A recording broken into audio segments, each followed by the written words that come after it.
guys, Manager ka here. So ayan, nandito tayo nakaupo at nag-emote-emote. So mamaya tatayo ako dyan at maglalakad-lakad. Ayan, pakita ko lang sa inyo yung mga kabundukan, tapos bahay, tapos yan may mga tent dyan. May mga natutulog dyan. Saya kasi dito, ang ganda, ang sarap, malamig.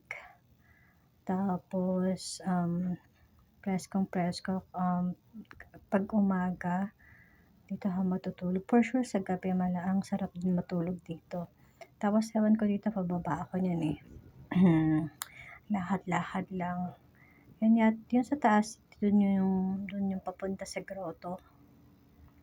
And then, yan, lakad-lakad lang. Tapos, ang ganda kasi ng mga flowers dito. Tapos may mga bahay dyan na parang kubo-kubo na pwede mo siyang i-rent. Tapos, yan, ewan ko kung ano pinapakita ko dyan, yung putik. So, yun. Tapos, ayan, medyo nakakahingal pag-akyat, pero maganda. Nakakapag-exercise ka. Ito yung nasa taas na ako ng grotto nito eh. So, ang sarap dyan sa taas, ang hangin, ang lamig. Tapos, actually, dapat kung medyo maaga-aga kami. Actually, maaga naman kami nakapunta dyan, kaso, walang fog noong araw na yun. So, ang ganda dyan. Kung sakaling may fog, makikita natin, sayang wala that time. So, ang ganda lang dyan. Sana laging ganito, no? Yung kada umaga yun yung makikita mo. And then, fresh na fresh yung hangin. Tapos, ang sarap din. Alam mo yung tipong kubo-kubo lang, pero refreshing siya. Tapos, makikita mo yung mga kabundukan, ganyan. Ang ganda. So, ayan. Actually, alam ko simple lang naman yung taas dyan sa grotto. As in, parang bukas na lang siya. Open area lang siya. Pero yung makikita mo yung view na ganyan kaganda, worth it siya. Tapos, nakakaingit nga yung mga natutulog yan sa tent. For sure, ang sarap din ang feeling nila. Ang sarap din ang tulog nila kagabi. Kahit tent lang yung tinulugan nila. Yan. Medyo, dito may katsikahan ako dito eh. Pero medyo tahimik lang. Mahina lang yung boses namin kasi nga natutulog sila. Tapos, ang sarap po, meron silang dyan, luto-lutuan. Ang sarap magkape. So, yan. Ayan. Alam mo yung banda doon, medyo mapag siya. Ganyan, ang sarap, ang gandang tignan, diba? Ang ganda yung kanya makikita mo sa umaga paggising mo. Then, lalo for sure paggabi, ang ganda rin dyan tignan, ang ganda ng view. Ayan, open area lang yung sa taas ng grotto. Tapos, ayun, may gising na dun. Siguro naingayan kay Taj, charot. Ayan, tapos, ayun, ang hangin dyan, alam mo yun, ang sarap dyan sa taas, ang hangin. Ang sarap ng feeling dyan. Kitang-kita naman dun sa hair ko, diba? Pas nililipad-lipad siya. Tapos, ewan ko, basta pinapakita ko lang sa inyo. Puro ganyan lang. Pero ang sarap ng i-appreciate yung ganyang tanawin, diba? Kasi, usually,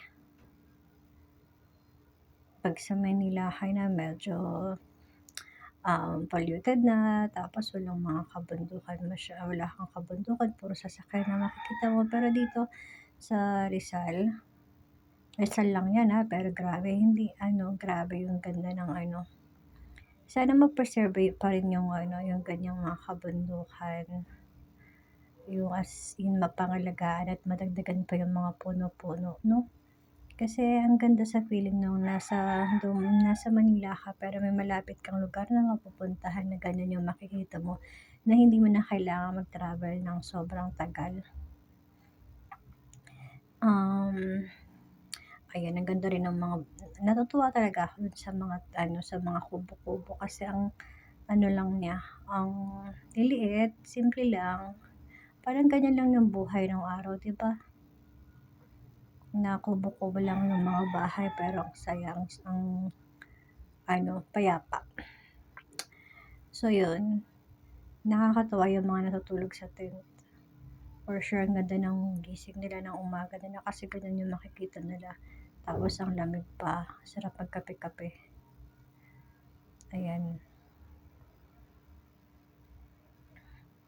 So yan, dito medyo patapos na 'to ng aking video. So ayan, muni-muni lang tayo tapos pakit-kit lang sa camera, akala mo cute naman. Tapos ayan, oh 'di ba grabe yung buhok ko as in nililipad-lipad siya. Tapos yan, lakad lang ng konti, ikot lang, tapos ayan, tingin lang sa side, 'di ba? Tapos tingin ulit sa baba, sa taas, ayan, sa gilid ulit, side view. O, 'di ba? Tapos yun daw, kunyari yuyuko, tapos ayan, tingin lang ulit kunyari dun, para kunyari may ginagawa tayo. Pero ayun. Tapos ayan, ano mo, ewan ko kung dinadampot ko diyan. So ayan, tapos actually ito medyo ano, wala na akong magawa diyan actually. Yan, ngiti na lang tayo kunyari para ano. Tapos tingin lang ulit tayo konti sa view and then ayun na. 'Di ba? Sana natuwa kayo sa video na 'to at na-appreciate niyo rin yung ganda ng view ng mga kabundukan, then puno-puno, 'di ba? So yun. Actually ito medyo patapos na tayo. So yun lang, wala naman ako masasabi. Sana nag-enjoy kayo and ayun, comment lang kayo kung anong masasabi niyo sa video na 'to. Sa akin ano 'to, sari-sari. So yun lang guys, bye-bye.